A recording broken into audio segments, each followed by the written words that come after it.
નમો ભગવતે વાસુદેવાય। અધ્યાય 18મો। પૃથુ આદિએ પૃથ્વીને દોહી। મૈત્રેય કહે છે, હે વિદુર, પૃથુ ભગવાનને ક્રોધાતુર જોઈને પૃથ્વી કહે છે, હે રાજન, મારી પાસે રહેલી ઔષધિઓને દુષ્ટ રાજાઓ ભોગવતા હતા અને સર્વજનો ચોર પ્રાય થઈ ગયા છે। તેથી યજ્ઞને માટે હું ઔષધિઓને ગળી ગઈ છું।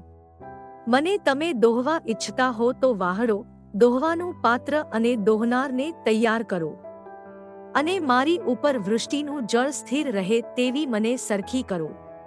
આ સાંભળી પૃથુરાજાએ મનુને વાહડો કલ્પીને પોતાના હાથરૂપી પાત્રમાં ઔષધિરૂપ દૂધ દોહ્યું। પછી સર્વ લોકો જેને જોઈએ એવું દૂધ દોહતા હતા। પછી પૃથુએ પૃથ્વીને કન્યાની માફક પ્રેમનું પાત્ર માની। પછી પૃથુએ ધનુષના અગ્રભાગથી ગિરિશિખરોને ચૂર્ણ કરીને ગામ, નગર અને મહાનગરોનું નિર્માણ કર્યું। પૃથુરાજાની પહેલા પૂર કે ગામની રચના ન હતી। ગામ આદિની રચના થવાથી તેમાં પ્રજા નિર્ભય થઈને રહેવા લાગી। ચોથા સ્કંધનો 18મો અધ્યાય સંપૂર્ણ।